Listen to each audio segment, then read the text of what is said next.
Hey, this is Superheroes, Movies, and Superhero Movies, doing our 7th episode. And this week we're going to be talking about Spider-Man from 2002, directed by Sam Raimi, David Koepp, which Justin tells me he read that it's actually pronounced Kep, so we're going to say David Koepp, actually. Tobey Maguire plays Spider-Man, Willem Dafoe, Kirsten Dunst, James Franco, Cliff Robertson, Rosemary Harris, J.K. Simmons, and how could I not give a shout-out to Bruce Campbell, known for the Evil Dead movies. Directed by Sam Raimi. That's right. I said the Bruce Campbell. The Bruce Campbell. I think he's... Ash. That's right. You mentioned David Koepp, but I don't know. I didn't... Maybe you said it, I just didn't hear it. But David Koepp was the writer of the film. I don't know if you mentioned that. I don't if you think just I mentioned did. his Yes, name. that's correct. He wrote it. Also, Danny Elfman did the music. He did the music for Batman, and I really felt like you could feel a lot of the influence from Batman in this score. Really? Yeah. I was going to... If you hadn't said that, I was going to say something very different, which was that I thought this was kind of almost a 180 from Batman. Batman has, obviously it's a darker character, so the music has kind of a darker tone to it. And Spider-Man has much more of a lighter tone. It also has more of a kind of a pulsing kind of beat to it, more so than Batman, I think. But maybe I could be wrong. Sure. I mean, I might just be saying that it feels like Batman because it's Danny Elfman. Right. So, I mean, you've got the female... What do you call it? Where they're doing their little notes. Singing? Like the Edward Scissorhands-esque gothic stuff. Anyway. Okay. That's one thing it was one of the first things I wanted to talk about, actually, was the opening of the movie. And how the theme just really grabs you immediately. Not to mention, at the time the movie came out, just the way that the credit sequence was done was really unique, and I love it. I love it. Just the cobwebs, Danny Elfman's music, and I just want to say that the music, to me, you just really feel and see like cobwebs being spun. Mm-hmm. While it's playing, it just says spider. I can see that. The music definitely kind of has like even though spiders aren't insects, it has a kind of an insecty kind of feel to it. It's hard to describe exactly, but it's kind of I think he does some like plucking of the strings on some of the like violins and things like that, and it just kind of has this like bug-like type feel to it. Yeah. Which is something I hadn't really thought of, but that's true. And then I remember really enjoying those opening credits. And unfortunately, it was ruined for me when I saw it in the theater. I saw it at the midnight showing back in 2002. Sold-out screening. And so the guy sitting right next to me was actually a friend of a friend. And I remember like halfway through the credits, I'm sitting there going like, this is amazing. And he just goes, come on. Like, he was so done with it. So...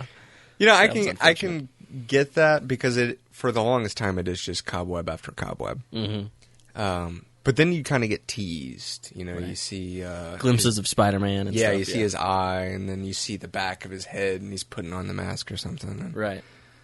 Really awesome credit sequence. Before the credits, I have a note here. Was this the first movie to use the animated Marvel logo? I believe it was. I think it was too, and I remember seeing that and thinking, that's pretty cool. Oh, yeah. I know X-Men didn't do it. Right. And the Hulk came out before Spider-Man also, didn't it? No, the Eric Bana Hulk was in 2003. It was a year after Spider-Man. Wasn't there one more Marvel movie after X-Men before Spider-Man? Not that I know of off the top of my head. But I could look it up and try to find out for you. But as far as I know, I thought it was X-Men And then even X-Men 2, I think, came out in 2003. Yeah. No, X-Men 2 came out afterwards. So I really saw don't that in college. Yeah, I don't think there was a movie in between X-Men and Spider-Man. Well, they had two massive hits back to back then. They did. I'll go ahead and say I'm a huge fan of this movie, and I have been since its release. Mm-hmm. Well, you're a huge fan of the character, aren't you? Yeah. Up until I started getting a little deeper into Green Lantern, he was my favorite superhero, and I kind of give credit to the movies for that, actually. The Spider-Man movies for Spider-Man being like one of your favorite heroes. Yeah.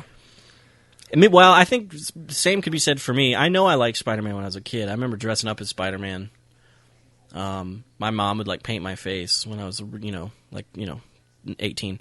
No, not really. I was like 4.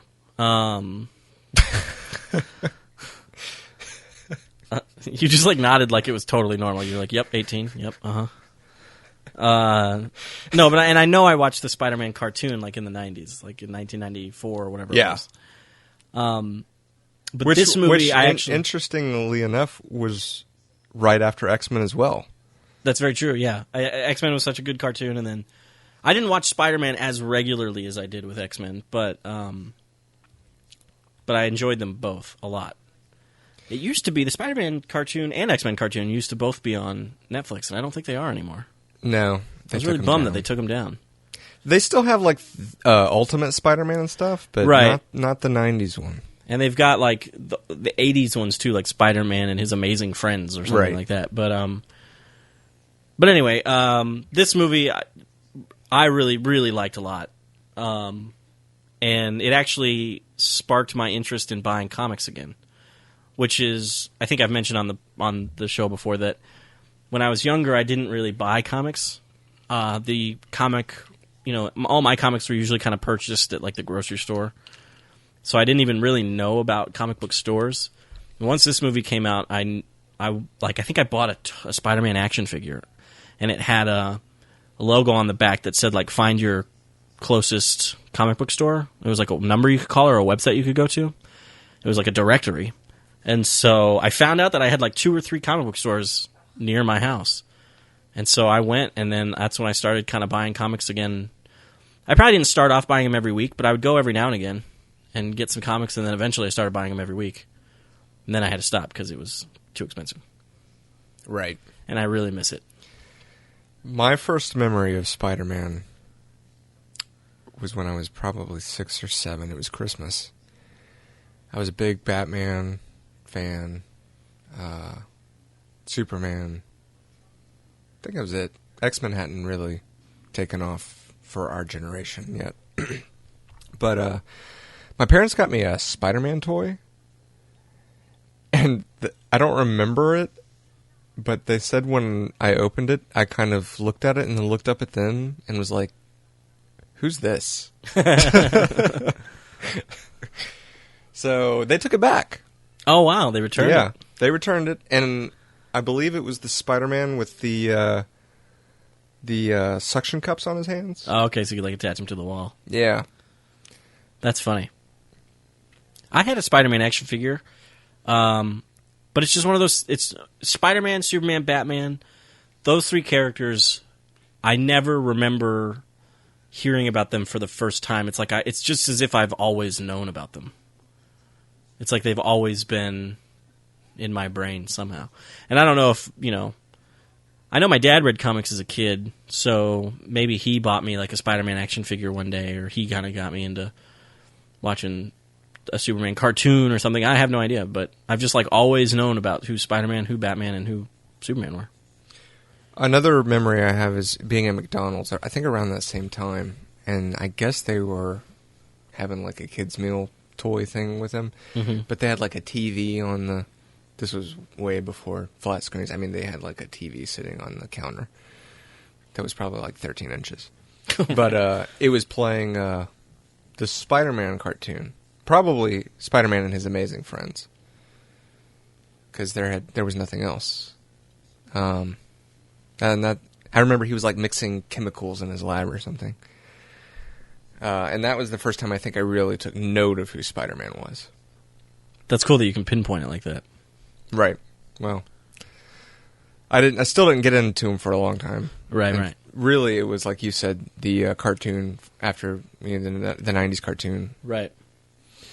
I also remember, we'll go to the movie after this, but I also remember my parents had videotaped off of TV the old 1970s Spider-Man like movie or TV show or whatever it was.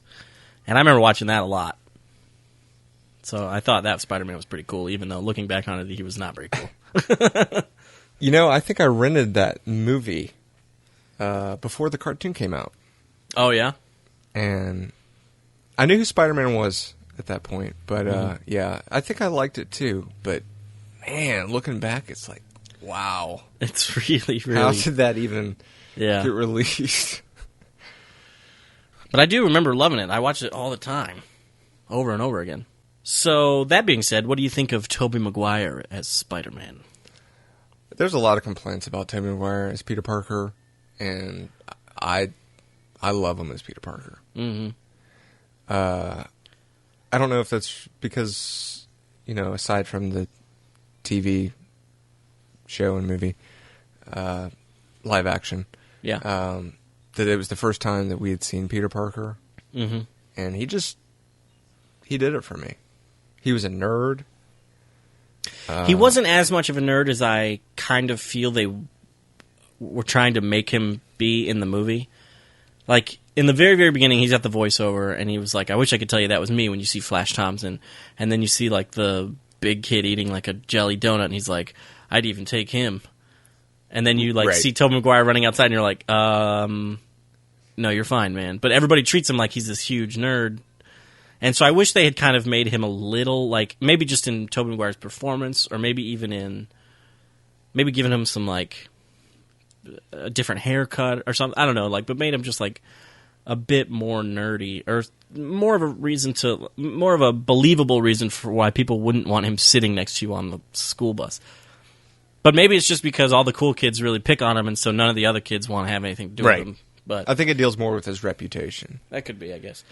And it speaks a lot, I think, for Harry Osborn's character, that Harry doesn't care about all that and is still his friend. Although, yeah, he's not the most popular guy either, though. That's true. One thing about that bus sequence that always really kind of made me tilt my head a little bit was the fact that the bus driver is laughing at him, staring at him. Even the bus driver thinks he's a huge nerd. Right. And then Mary Jane steps She goes up him. and says, he's been chasing us at something and something boulevard. And then the bus driver kind of nods his head. He's like, yeah, you're right. All right, I need to stop. Right. I was going to make him run all the way to school, but... Yeah. Another thing I noticed about that bus scene was the fact that, well, it's after that when they get to the field trip, the museum. Yeah. And the teacher says something about seniors. And pretty much everyone that we saw on the bus is there at the field trip. So apparently seniors ride the school bus? Maybe. I know Flash has a car eventually, right? Right, it's a birthday present, so I guess he didn't However, have one maybe before. they were just taking the school bus to the museum for the field trip. But wouldn't the teacher have been on there too? Maybe the teacher hates the kids and drove separately. I don't know. I mean, it's the same. If they wanted all the students to take the school bus together, why did Harry Osborn get dropped off? It's like, if the kids weren't allowed to drive themselves, then why? But that's something I can forgive. I mean, you've got you got them living in a very. It appears to be a little bit of a lower class area, right? Uncle Ben doesn't have a job at this point, but then again, they've lived there for a long time. But so maybe they don't. They're not spoiled kids and don't have cars.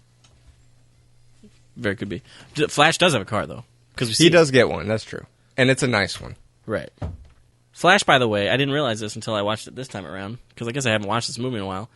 Is I don't know how to pronounce his name, so I'm going to butcher it, but it's Joe Manganiello or whatever from True Blood. who was rumored to be, in the running back before it was announced that Ben Affleck was going to be Batman, but he was rumored to be one of the people that they were looking at for Batman. Interesting. Yeah. It's hard not to compare this movie to the new Spider-Man movie, the Andrew Garfield one. And one of the things that I actually like better about this movie, there's a lot I like better about this movie actually, but one of the things I like better about this movie is that it's part of a field trip. He's not breaking into like Oscorp, whatever he did in the new one, but it's just part of a field trip. It's not that the spider could have bitten anybody, but it happened to bite Peter Parker. Lucky for New York. What if it had bitten Flash? Ooh, terrible. Venom. So anyway, it just felt more real to me that they would be on this field trip. They'd be learning about all these different kinds of insects and arachnids, and one just happened to bite Peter. More so than him sneaking his way into Oscorp, finding his way into this secret spider room where a whole bunch of spiders fall on him and then one of them bites him later. Right. I personally don't find it very difficult to not compare to the new one. I've only seen the new one once. Okay. Well, obviously I have a podcast about that another time, so I will give my opinions then. But I just felt like the sequences, like you said, the field trip going in, taking the pictures, everything was just spot on. Mm-hmm. It just felt good. Felt like Spider-Man. Yeah. So he gets bit, and he goes home feeling sick. That was one of my favorite parts, was the transition. When he takes off his shirt, he's scrawny, skinny. Yeah. He's got his glasses, and then he wakes up, and first thing he notices is he puts on his glasses, and he can't see a thing. Right. And then he looks in the mirror, and he's ripped. It's like the dream for every nerdy kid. Like just to wake up and have muscles and not have to have glasses anymore, Right, he didn't even have to work out. That's not fair. Right, exactly. And yeah, he was pretty thrilled. His Aunt May asked, "How are you doing?" "I'm fine." And then that goes into him being at school. He's starting to notice that little things about himself. Like he misses the bus again, actually, and when he slaps the bus, it sticks whatever artwork is on the side of the bus sticks to his hand. And then he gets to school, and he's in the cafeteria, and that's, I think, one of the first times his spider sense flares up, and he knows that Mary Jane's about to slip and fall.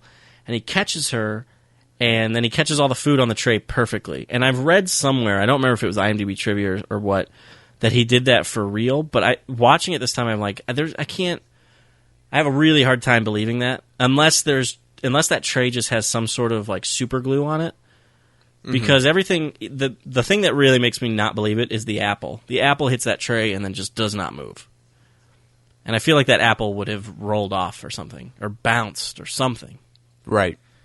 So I don't think he did it for real, but I am curious how they did it. That part doesn't look as bad to me as it should, especially if it wasn't real. Right. I mean, if it was real, then of course it's not going to look bad.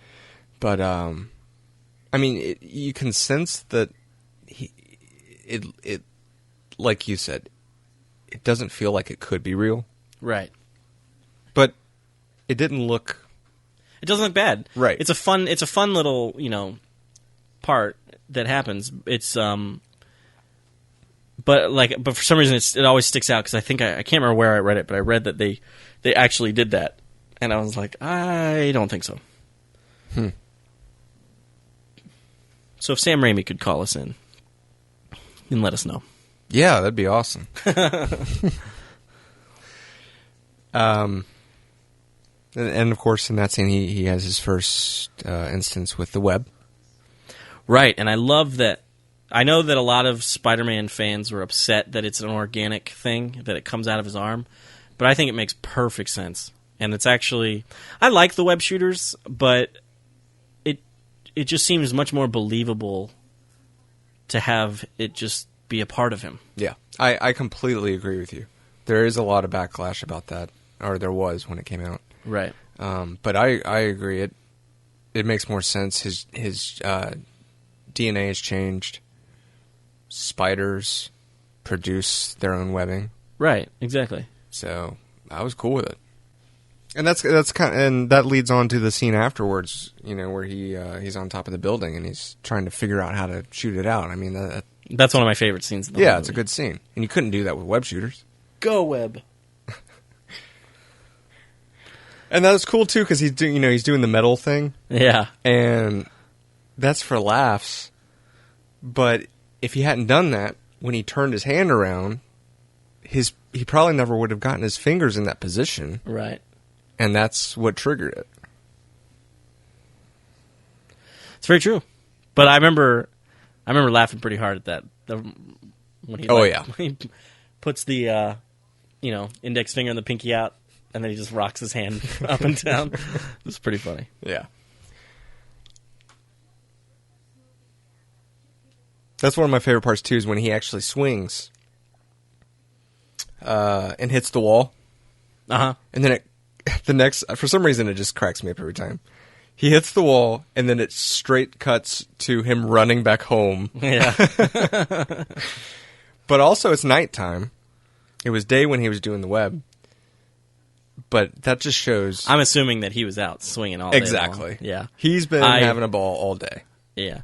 Although, maybe he wasn't swinging all day long, because not to jump ahead, but when he's following Uncle Ben's shooter, he doesn't really seem like he knows what he's doing right then. But I do love... The effects don't hold up that well. I remember even thinking back in 2002 that the effects didn't hold up that well. I remember thinking that when he was running across the rooftops... Right.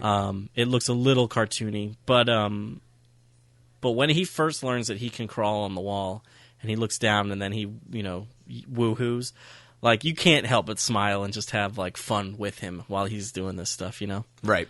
Another thing that goes along with that too is Danny Elfman's music. It clicks with that scene so well. I mean, it's just it's great. And he gets home and he realizes that he's been out having fun, and his Uncle Ben, who had asked him to come home and help him paint some room, he failed his uncle. Right. And that scene is more important than it seems because later it leads to the conversation that he has with Peter in the car. Right. He mentions, you haven't been around, you're backing out on your chores, and that's where he goes and says, the famous line, with great power comes great responsibility. And because of that speech, what happens to Uncle Ben later is really hurtful, more so than it would have been to Peter. Yeah. Because it was the last conversation. Because he kind of yells at him. He says... Peter yells at Uncle Ben? Yeah, he says, oh, yeah, absolutely. Stop trying to pretend to be my dad. Yeah, he's like, I know I'm not your father. And he goes, then stop pretending to be, or something, right. Yeah. Yeah, and then, then Uncle Ben, obviously pretty hurt about that, is like, all right, whatever. We'll see you when you get home. And, right. That never happens. Thankfully, he does see him. And that's a very emotional scene. Very briefly, yeah. But I want to get to that after we talk about, the car, which is why this whole thing happened in the first place. Oh, right. I was thinking Uncle Ben's car. No. And I was like, right.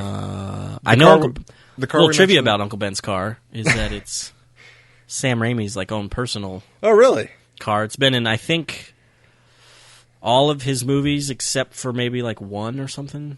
I don't know about I didn't look for it in the Wizard of Oz movie he made, and I don't remember seeing it. No, I do remember seeing it in Drag Me to Hell.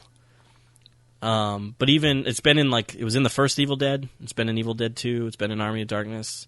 I remember even in Quick and the Dead, supposedly, which is a Western, he took the body of the car and like turned it into like a wagon or something, so that way he could say it was like in the movie. Where was it in Army of Darkness? It was probably in maybe the end scene At the grocery at the store? S-Mart, but honestly, I don't remember. I'd have to watch it again. Yeah. But I know supposedly it's been in like all of Sam Raimi's movies, and I know that Uncle Ben's car is Sam Raimi's like old car or whatever. That's cool. Sam Raimi, he's a good director. I like him a lot. I think he's hit or miss. Well, he's got more hits than misses, I think. Mm-hmm. I was not a big fan of the Oz the Great and Powerful. I have not seen. It just didn't work for me. But I did like Drag Me to Hell, and I did like, other than Spider-Man 3, I like the Spider-Man movies. Yeah, but I So don't I'd say- necessarily fault him for 3 as much as I think I normally would. Right. So, yeah, I guess I'd say I mean, I definitely like him. He's one of, I like Sam Raimi. I will usually, if I hear that he's directing something, will want to see it, just based off of his name. So, I was going to say that he's kind of headed in the same direction that Tim Burton is. Yeah, I might... And that scares me. But hopefully not. The only reason that made me think that was because of Oz, but that's just one movie. So I'm hoping that whatever his next movie is, it's going to be something awesome. Though I haven't seen The Great and Powerful Oz, the trailer was a bit squeamish for me. Really, the main problem with that movie was the casting. James Franco, who's normally very good, just seemed to kind of phone it in to me. And then Mila Kunis was just so miscast. She was just not right for the character that she was playing. So, again, not necessarily Sam Raimi's fault, although I'm assuming he has some say in who gets cast in his movie. Right. So, I don't know. It just wasn't that good. Well, you got the Evil Dead series Mm-hmm. and the first 2 Spider-Man movies, Darkman. which I have not seen either. Oh my! We'll you haven't have seen Darkman? I have not seen it.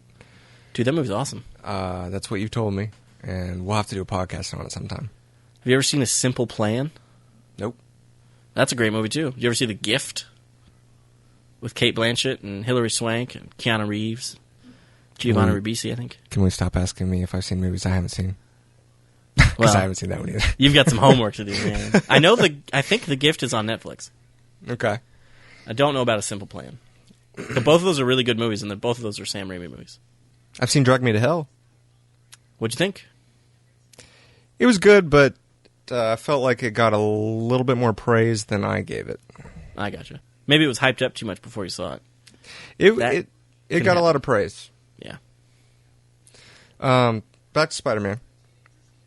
So, Flash gets a car, and Peter Parker wants to impress Mary Jane.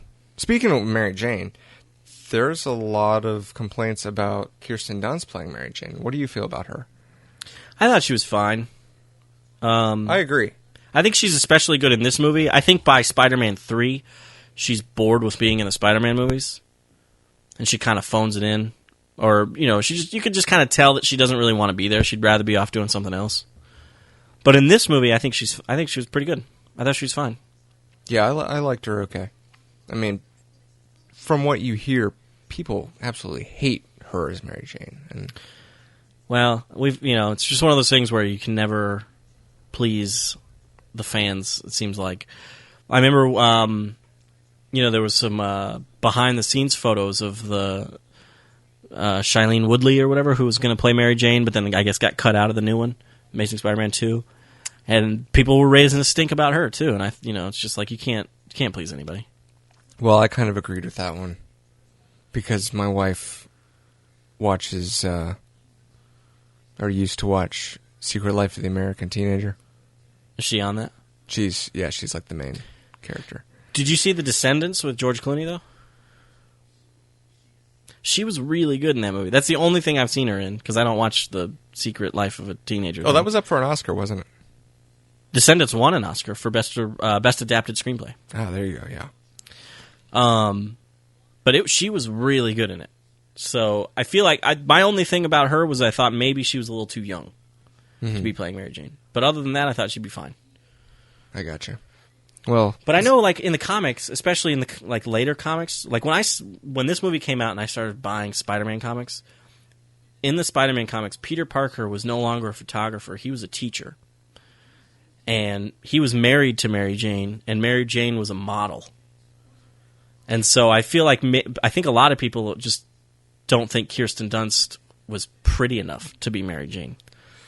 Right. I mean, she's no model, but she's not ugly. No. So she kind of has the girl next door to her, which is what I think they were trying to do with this. I mean, she literally was the girl next door in this movie. Yep. So it worked for me. Me too. But Peter Parker wants to impress her, and he is trying to find out how to get a car. He finds a cool, cheap one. And then right underneath that is an ad for $3,000 to stay in the ring. A wrestling ring. And he goes and does that.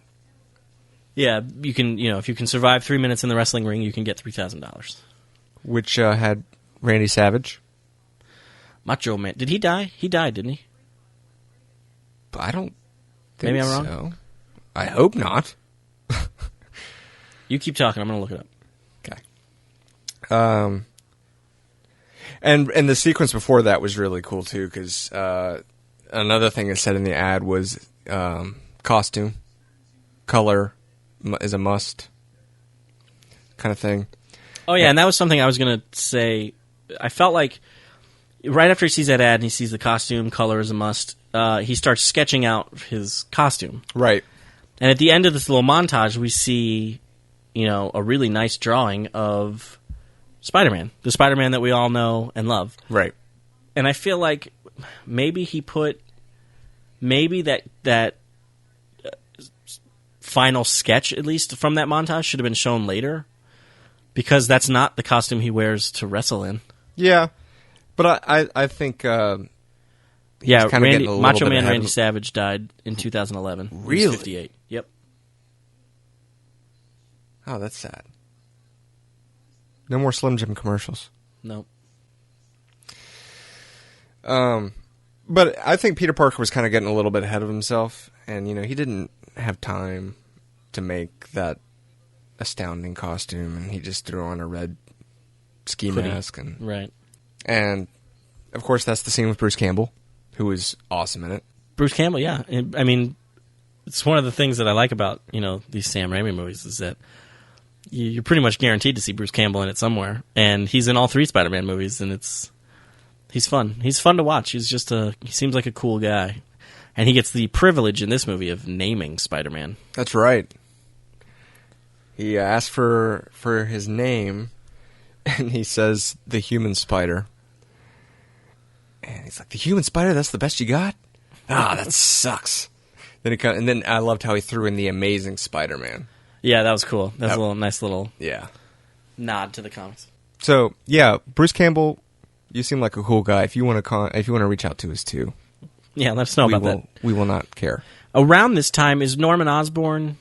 Have we seen Norman Osborn in the movie? Talking to his. I think we have. We've seen. So Norman Osborn has also been talking to his board, and he has shown the glider and the suit to some military people to try to get a military contract. Yeah, that was actually pretty early on. Yeah, and they're not digging it. And then around this time, I think the board tells him that they're going to sell the company to the competition, and that they need Norman Osborn to resign within 30 days. And Norman Osborn is. Oh yeah, that actually was a little later. I thought you were talking about where he was demonstrating the very first time you see the glider, which was really cool also, because it just is a straight cut from some Peter Parker scene, and then it shows this guy gliding on the glider. And, just in place, yeah. Right. And it's the first time you saw it, and you're just like, oh, that's awesome. Mm-hmm. But what were you getting at about the board? Well, just basically how they essentially fire him. They tell him that they're going to sell the company, but the only way they can do it is if he resigns, so they expect his resignation in 30 days. which I think leads into, I don't know exactly where it happens in the movie, but I just want to make sure we cover it, is Norman Osborn doing some of these human experiments on himself. And I guess it's supposed to be some sort of super serum, not to steal that from Captain America or anything, but it's essentially what it's supposed to do, I guess. It's supposed to make, like, the military people... I mean, does the Green Goblin have superpowers? Does he have super strength and Oh, yeah. stuff like that? He does, okay. Yeah. I mean, Spider-Man drops a brick wall on him. Well, yes. And at the very end of the movie, he's holding up the cable car full of children with one arm. So I assume that he had... super strength. At least in the movie he did. Right. But in the comics, I didn't know if in the comics Green Goblin had super strength or anything like that. Yeah. Yeah. Okay. But yeah, before the board meeting, he had that experiment on himself because he had the board meeting. When he had the board meeting, it was after he was reading the newspaper and said that Oscorp was going under. And then when he has the board meeting, they've kind of lifted themselves back up because that company called Quest was supposed to be taking over the contracts. Mm-hmm. But he went and destroyed that demonstration and everything. Yeah, after he gets fired, doesn't he? No. Doesn't that happen after? Because that's why the stocks start going back up. Is because Quest is now out of the picture. But, so he's sitting at the board and he's like, yeah, everything looks great. And they're like, yeah, well, we're still selling the company because everything's great. I gotcha. Yeah. Because I was actually thinking about that while we were watching it. I was like, why? First of all, why are the stocks back up when he was just reading in the newspaper they were down? And I was like, well, it was because he destroyed it. He destroyed the competition. Right. And then... they still wanted to fire him. I gotcha. That makes sense. But another scene I wanted to point out with Norman Osborn was the mirror scene, which was awesome. First time I had ever seen anything like that. Mm-hmm. And then I don't know if they had it planned or not. I think I remember finding out they actually did, which was unfortunate for them. But the following year, Lord of the Rings... Two Towers does the same thing with Gollum. Well, that was my note. They shot those movies back to back, so it's possible that it's just a coincidence. But I wondered if I wonder if Peter Jackson was inspired by this scene where Norman talks to himself in the mirror the same way Gollum talks to himself. But I realized that actually came out the same year as this movie. No. Yeah. Same year as this movie. Yeah, this came out in the summer, and Two Towers came out that Christmas. So it's just kind of a coincidence, I think. Right. I forgot about that. And it was very interesting that it was so close, because when you watched both, and everyone went to go see both those movies, and how could you not watch the Gollum scene and not think about 6 months earlier when you saw it in the Spider-Man movie? Right. And I honestly don't remember if I did that or not, but I wouldn't be surprised if I did. I know I did. So back to the wrestling match, he beats Bonesaw. Mm-hmm. And he gets $100 from the guy that was supposed to give him $3,000. Guy's a jerk. Peter Parker walks out, and just then there's a robbery. Yeah, Peter Parker happens to walk out right as the robber is walking in. Right. Which is also convenient. Right. Also, the robber is very polite in thanking him for holding the elevator for him. Right. Or not getting in his way. I don't know if was he holding the elevator for him, or was he just not? He just didn't. He just moved out of the way. Right. That would have been great if Spider-Man actually had stepped aside and held as he's running with the bag of money. Here you go. Can I have $2,900, please? So later, first of all, Peter Parker is just thrilled about that, and he makes the statement back to the guy. Yeah, he's pretty happy about it, repeating what the guy said to him earlier.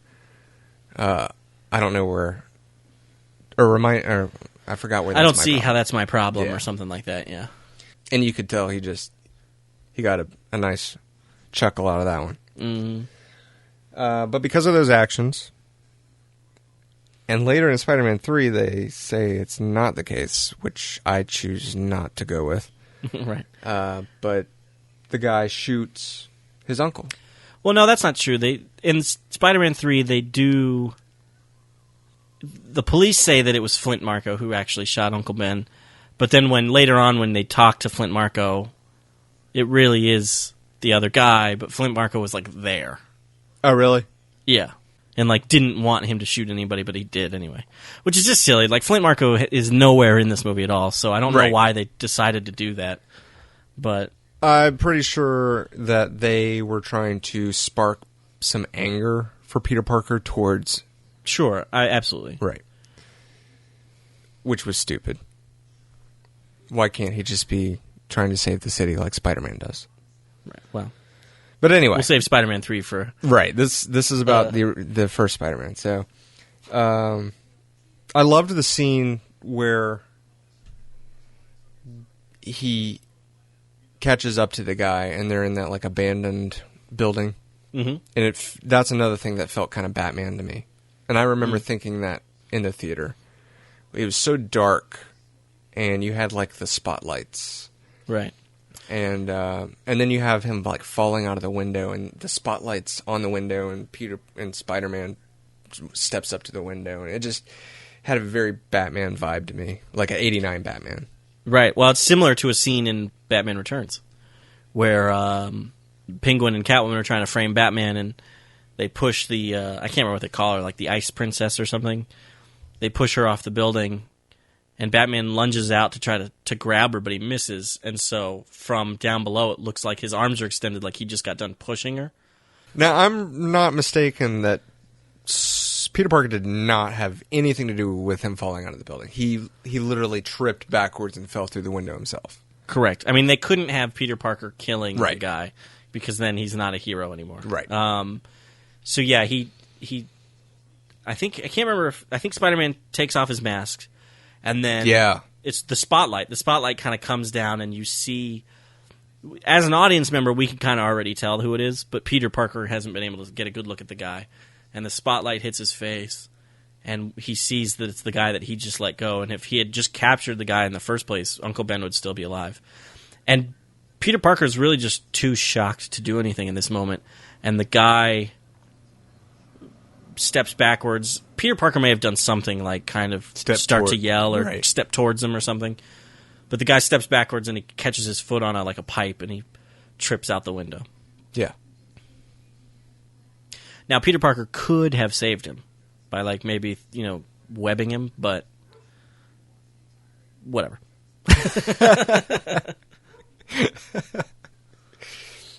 So he's got some guilt hanging over him for the death of Uncle Ben.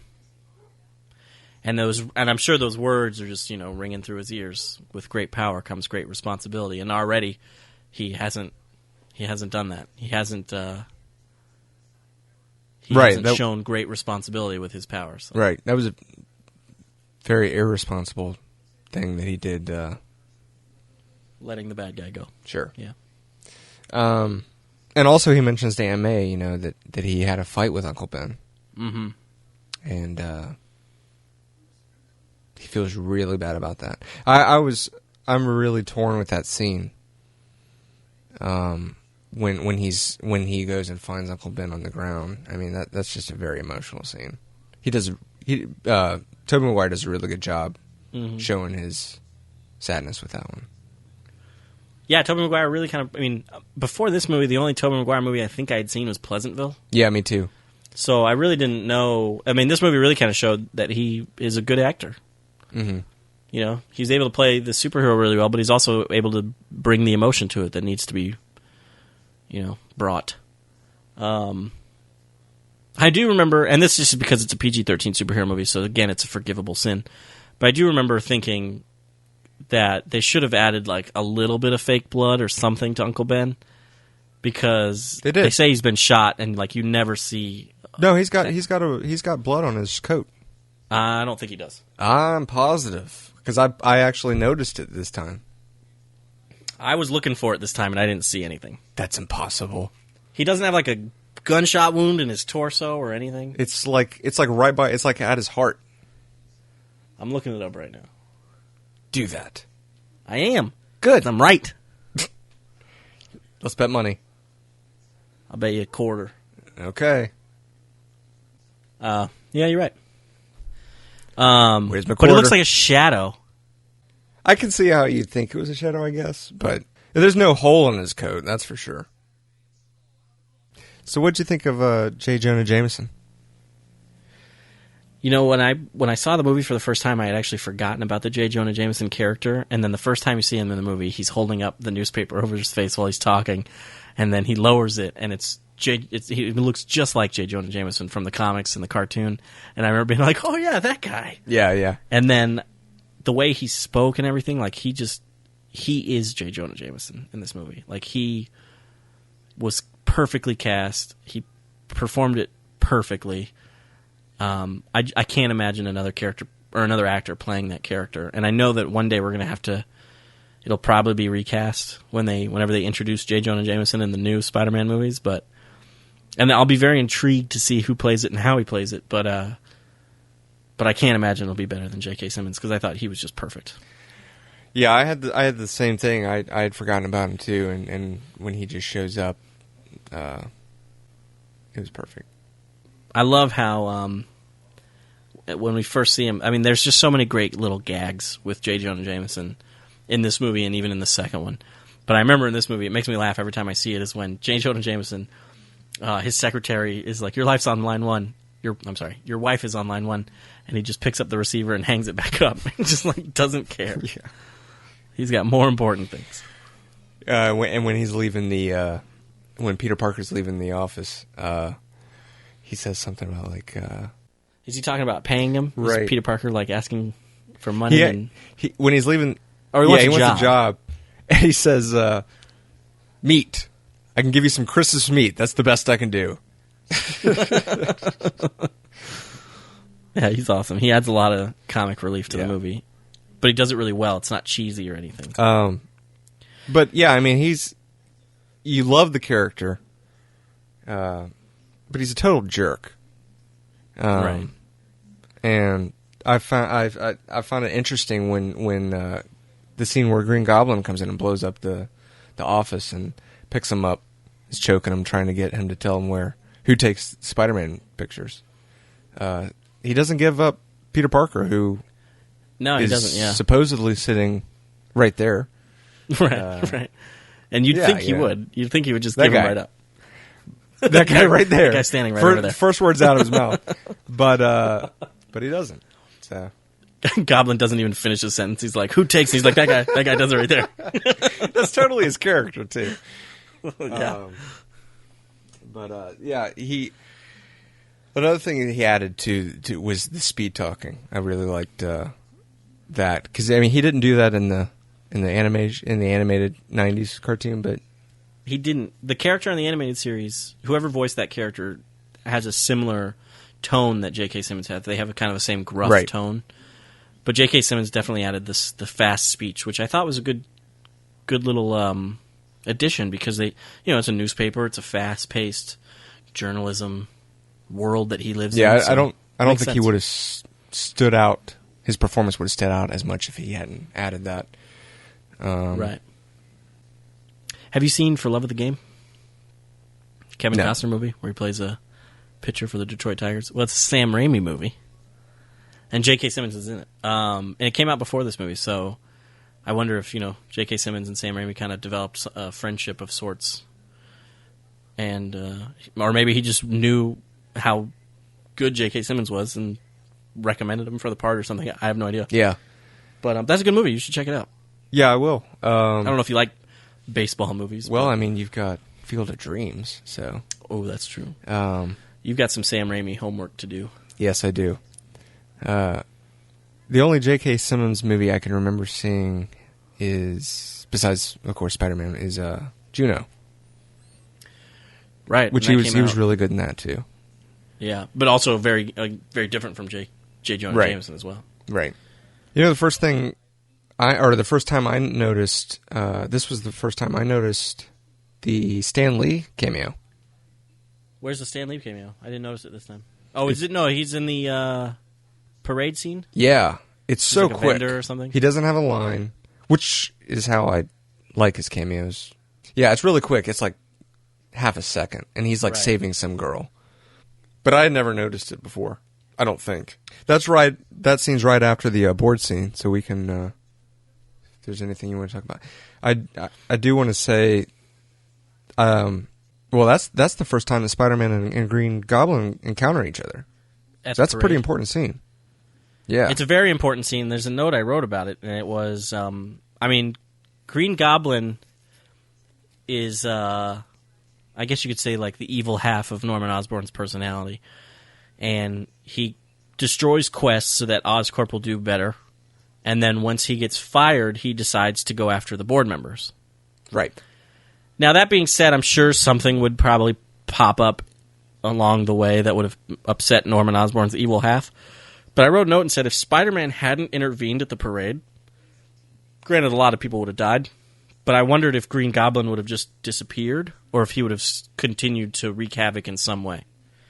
Because it really seems like the rest of the movie, the whole thing that drives Green Goblin is revenge on Spider-Man for, messing up his plans or something. Yeah, that's a good point. What does Green Goblin have against Spider-Man? And I really think it's just, he meddled where he wasn't supposed to meddle. Of course, they say before he does the test on himself that it created insanity. Right. That's what I'm saying. I'm thinking, even if Spider-Man hadn't been there, I'm sure something would have set off the evil, the Green Goblin personality, and he would have become kind of a terrorist in the way, where like he was just killing people who cut him off on the street or whatever. Yeah, I mean, Mary Jane is hanging on for dear life on the broken balcony. Mm-hmm. She had nothing to do with, and so was his son. His son was on the balcony. Why was he putting him in danger? Don't think he cared. And it shows later in later scenes when he does this stuff, he doesn't remember it. Right. So, except he does remember cutting Peter Parker's arm. Well, I have a theory about that, but we'll get there. Okay. The line that he says at the end of that parade scene where he's like spinning out because Spider-Man messed up his glider. We'll meet again, Spider-Man. That's kind of cheesy, but disagree. I do like it. I like it, but it's cheesy. The only reason I like it, Spider-Man. The only reason I like it is because something that was mentioned to me very early on when it wasn't in the theater that it was mentioned. I think it was after we saw the movie, but Andrew Craig mentioned it to me actually. That it's a very comic book line. Oh, it is. Absolutely. So that's why I love it. Every time I hear that line, I just imagine a comic book, panel. Right. I think David Koepp wrote a really good movie, but I feel like I wonder how many times throughout the years Green Goblin has said, "We'll meet again, Spider-Man," if it's become sort of like a Green Goblin catchphrase.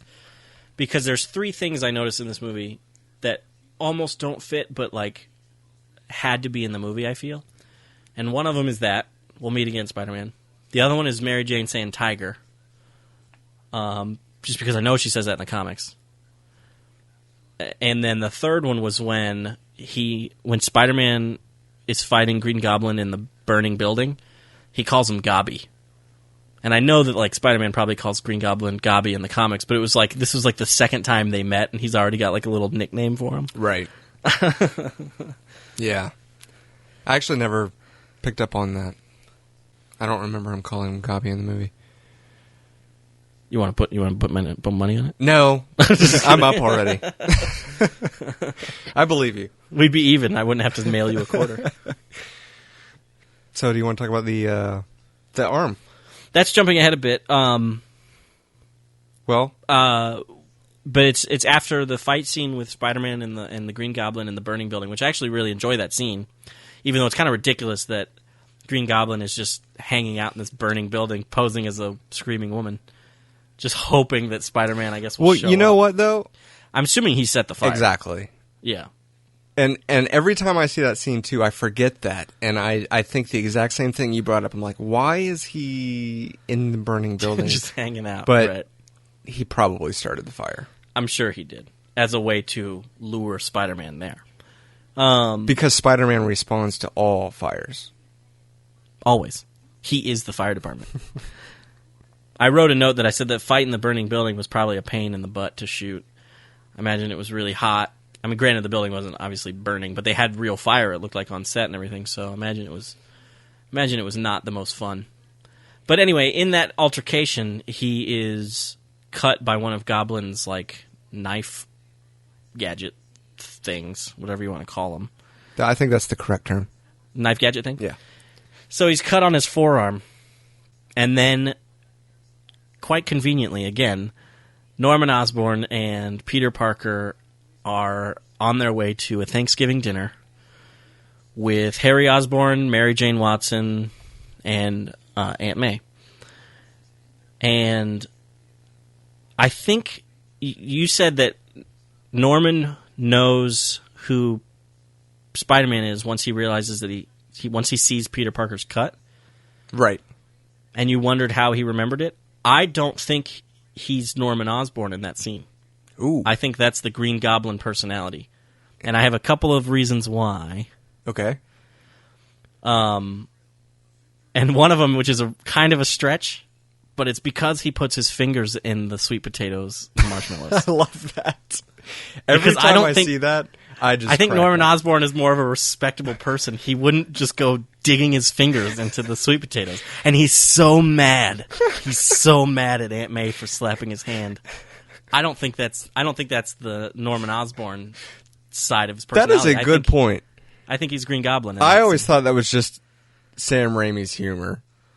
And maybe it was, but I mean I never thought about it until this time I watched it today. But I don't think Norman Osborn would do that, and I think that's why he knows immediately that Peter Parker is Spider-Man. And I think that's also why he's kind of a jerk to his son about Mary Jane. Right. I mean, granted, he's kind of been a jerk in the past to his son, it seems like, but not to that extent, right. I don't think. And he's talking so loud. Mm-hmm. I mean... He wants her to hear it. Yeah.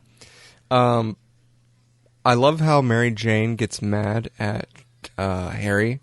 She says, thanks for sticking up for me, Harry. Yeah. But he said, she's important. She's really important to me. And he does kind of stick up. Goes, I mean, not... He goes, you're wrong about her. Right. He doesn't, like, throw a punch or anything, but, yeah, he does... It's not like he's like, you're right, Dad. Right. He does kind of try to defend her a little, and, yeah, she's like, yeah, I don't know. I never understood that part, really. Unless she was serious.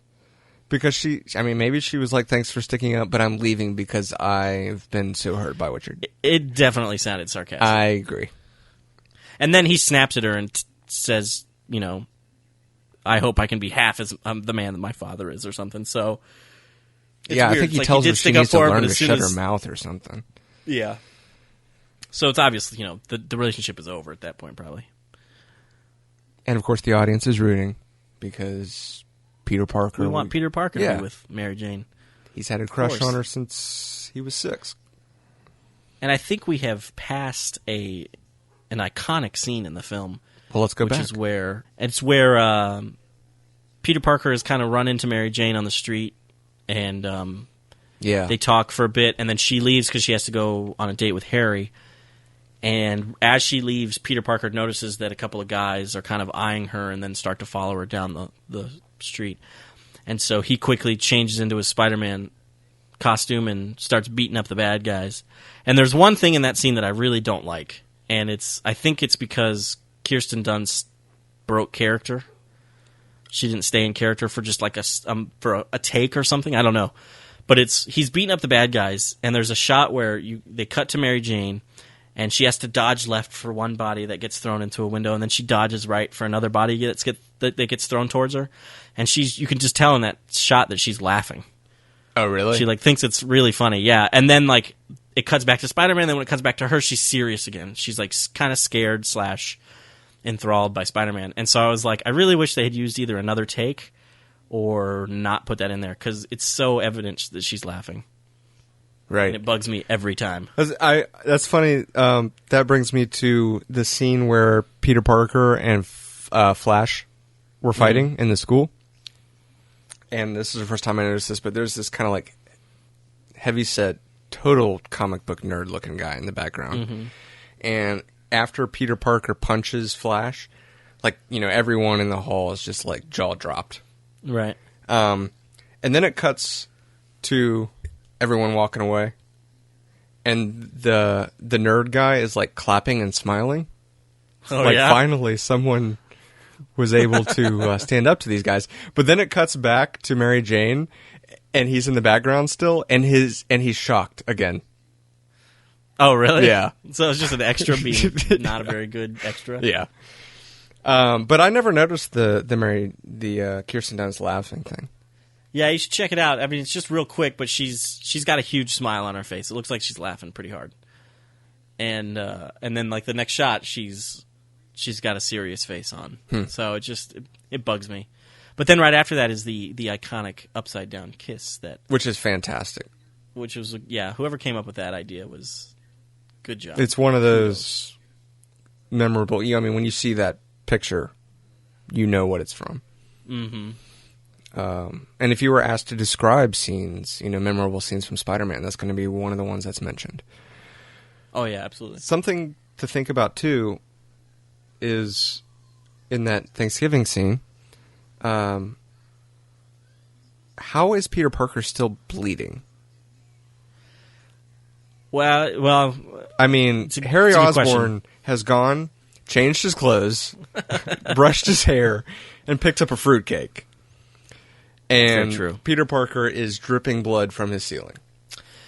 I can only assume that all the swinging really just gets your heart pumping, and he didn't have time to like bandage himself up or anything. So I think he likes picking scabs. Oh, that could be it. That seems like a nerdy thing to do. Yeah. Another line that he said that really took me off guard this time was his explanation for being late was that he had to beat an old lady with a stick to get the cranberry sauce. I'm like, who says that to your aunt? And she just laughs at yeah, that. She's like, oh, that's everyone funny. in the room's like cracking up. He's like, no, seriously, I had to. She's probably dead. One of the things I really like about this movie is kind of just how small scale it is. In terms of the final act, it's really save Mary Jane or the kids type thing versus what it seems like a lot of movies are doing now, which is you have to save the whole city or the whole world. Right. Which for certain movies it works. Like the Avengers, it really worked. Like you have to have a threat big enough for the Avengers for all those characters to come together and fight. But for Spider-Man, I think it really works. Where I mean, it's too big of a problem for a normal person to handle, and it's also a little bit bigger than what Spider-Man can handle. But it's not so big. Like even the new Spider-Man, which I won't talk about the new one that much. But even the new one, like it threatened the bad guy was threatening the whole city, and Spider-Man had to come and like save the day. So I really like how how this movie is on a smaller scale. It's fun. Yeah, I agree completely. And it's something I kind of miss from certain comic book movies. Now, now. granted, what other movies are there? Because I'm trying to go through them now in my mind since you brought that up, and you're totally right. But in '89 Batman, the Joker was threatening the city. That's very true. Even in Spider-Man 2, Doc Ock is, I think, threatening the whole city essentially. Yeah, by building that machine, or right? whatever. In X-Men, he's threatening. Well, they're threatening. That's more than a person or something. Right. But it's not the whole city. It's just those people on Ellis Island or whatever. Which will eventually evolve, though, and they know Sure. that into threatening more. Right. So, what other movie are you thinking of? Maybe this is it. But although I guess, I recently just rewatched Hulk because we were going to do the episode on Hulk, and that had kind of a smaller scale to it. There wasn't really Hulk himself is kind of destroying a city, and the government and the military is trying to kind of hunt him down. But it's really like the villain in that is not really attempting to destroy the whole city. Right. No, I mean, even if there aren't a lot of examples, I know exactly what you're talking about, and I agree. It makes it more personable. Yeah, I think so. I mean, you could just... Granted, it's the first movie, so maybe they knew that they would want to build and make it bigger for part 2 or something, but... But even so, that scene holds your suspense. Mm-hmm. So, I want to see more of that. Yeah. I want that, yeah. I do too.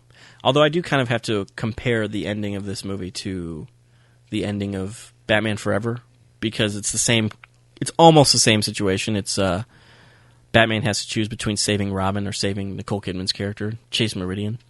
Who are you, Bruce Wayne or Batman? And it's not quite the existential question for Spider-Man. It's just, who are you going to save, Mary Jane or the kids? Right. And I find it interesting. I wonder what a lot of people thought the first time they saw that scene when he starts running towards Mary Jane. Right. He's...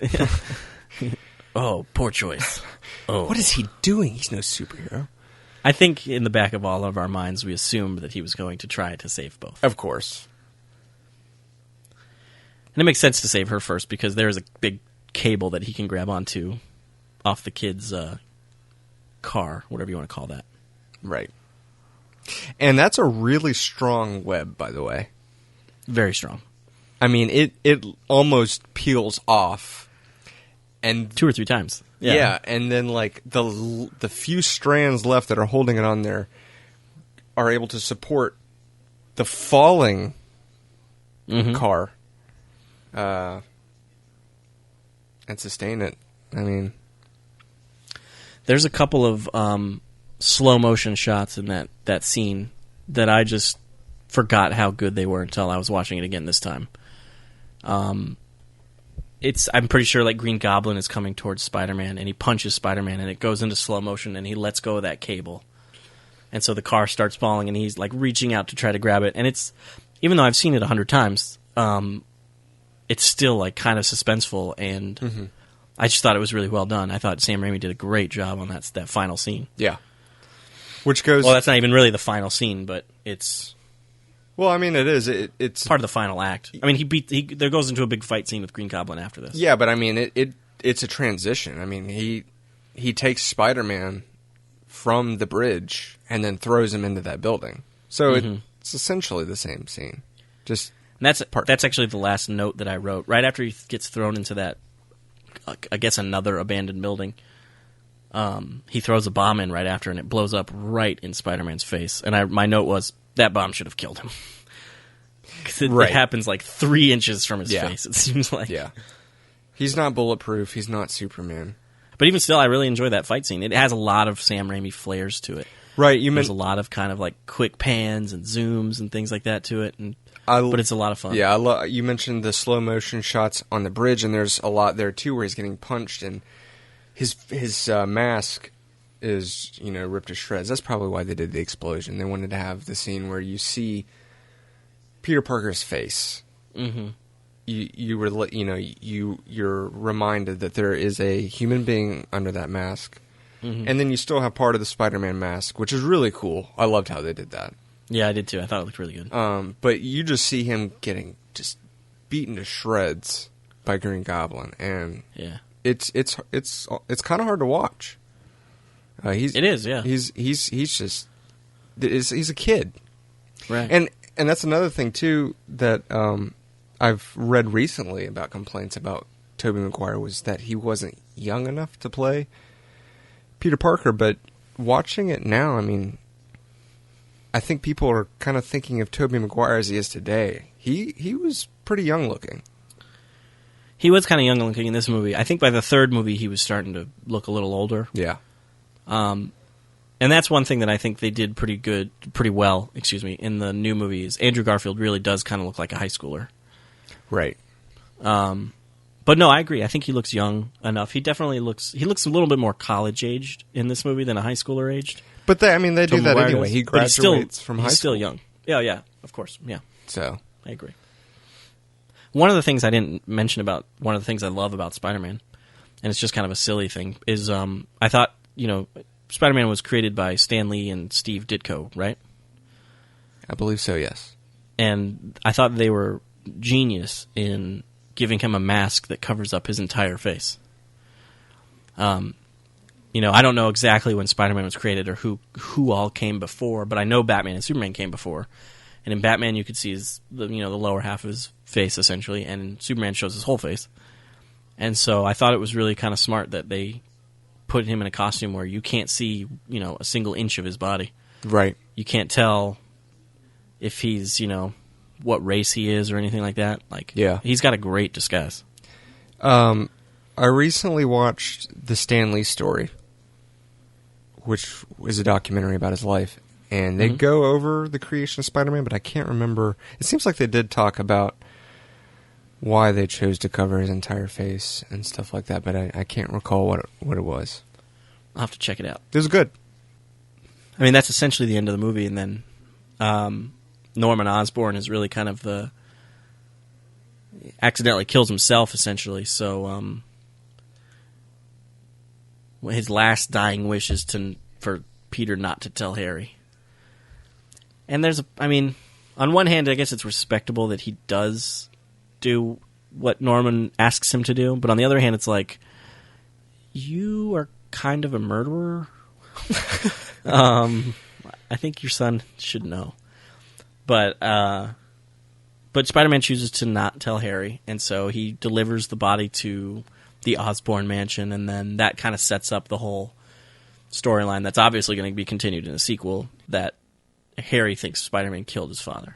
Yeah, I think I just thought of this too. He maybe he didn't tell Harry because for Harry's sake. It wasn't because Norman asked him to, and I'm sure it was. And I'm sure he's trying to protect Harry from knowing that what his father truly was. Right. But it could have saved Spider-Man a little headache if he had just told him. Well, doesn't he end up telling him in 3? No, he doesn't. I don't think he ends up telling him. I think in 3, Harry just finds the secret, the Batcave, essentially. Where he's got the glider, and where he's got the mask and everything. He just finds out, and I guess he's cool with it. I don't know. It seems like there's a line though where Peter says, "Oh, he might have," but I think it's. You know what? I'll have to watch Spider-Man 3 again. Not anytime soon. Unfortunately. Whenever we have an episode about it. But I think you might be right. I think he does tell Peter... I think Peter does tell Harry that... Or he tries to explain... It seems like I just remember him saying something like, it's not what you think kind of thing. Yeah. He tried to kill me or something. Right. I think you're right. So then this movie ends with kind of, how all superhero movies, it seems, end, except for Man of Steel, which I really liked, with Spider-Man swinging through the streets of New York, which is just, it looks so good in this movie. It's funny that him running across the rooftops looks really kind of cartoony, but this swinging through the city looks perfect. Yeah. And I love the body, shapes that he does, the arm, just the classic Spider-Man poses. Yeah, very classic comic book poses, yeah. Yeah, I really enjoyed this film, and it holds up despite some of the, some of the graphics that maybe don't hold up quite so well 11 years later. But it surprisingly to me was a little bit. It's different than the current comic book movies we're getting, yes. Which is interesting because, like we said with X-Men was really the one that started the whole thing, but Spider-Man was the one that pushed it off the edge. What would you rate it? I give Spider-Man a 9 out of 10. Out of 10. I think I would give Spider-Man an A-. So there you go. There you have it. We both love the movie. And we'd love to hear from you about your thoughts on the movie. I think like I was saying, it's different than current comic book movies. So it does hold up, but almost kind of like Batman did. Which is interesting because they're over a decade apart. And it's crazy to think that Spider-Man came out over 10 years ago. Yeah. at the same time, it's not. But you really can see there's almost a classicness to it now, which I never really had because it was so new. Yeah. Yeah, I could definitely get that. And I think kids who were, 6 or 7 or 8 years old when this movie came out, I think they'll probably look back on this movie like we look back on the Batman movie. Right. Which is pretty cool. Yeah, it's very cool. When I remember when it came out, it was so exciting. Mm-hmm. There had never been, you knew about X-Men, but Spider-Man was, I was super stoked about X-Men because I was such an X-Men fan, but yeah, everyone was excited about Spider-Man. And definitely. There was a teaser, which I never saw. I think I did eventually on YouTube, but where he was building a web in between the Twin Towers. Yeah, I saw it. I remember seeing it in the theater. I did not get to see that. Man, that would have been awesome to see. I think you can still find it on YouTube. It starts off as a bank robbery. It's none of the footage is in the movie. That's right. It starts off as like a bank robbery, and then the guys are leaving and they get into a helicopter, and as the helicopter's like trying to take away, it gets stuck, and the camera zooms out, and you see that the helicopters, even the I guess propellers, it's like twitching almost, so it looks like a bug in a web. Oh, okay. And it zooms out, and you see that the helicopter is stuck in between the Twin Towers in a giant web. And then it like zooms out from that from Spidey's eye. It's like you're seeing, like you were looking at the reflection in his eye, and then he like shoots some web and like swings out of frame, and it says Spider-Man. Wow. See, no, I have seen that on YouTube, but I didn't get to see it, for the promotion of the movie. Mm-hmm. And man, I would have fainted in the theater. Okay, well, if you agree with us or disagree with us, please let us know. You can go to www.cinemaheroes.com, leave us a comment. You can email us, justin@cinemaheroes.com or john@cinemaheroes.com. You can check out our Facebook, facebook.com/SM and SM podcast, or you can throw us a line on Twitter @cinemaheroes. And if you guys plan on making any Amazon.com purchases, check out cinemaheroes.com first and just click on the Amazon ad that we have right there, and it'll just kind of link you through our site to Amazon. It doesn't cost you anything extra for what you plan on purchasing, but we get a small percentage of it, and we can put that towards some of our podcasting needs, and we'd really appreciate it. Or cat bells. Or more cat bells that you can hear throughout the episode. So yeah, I guess that about wraps it up. Thanks for listening.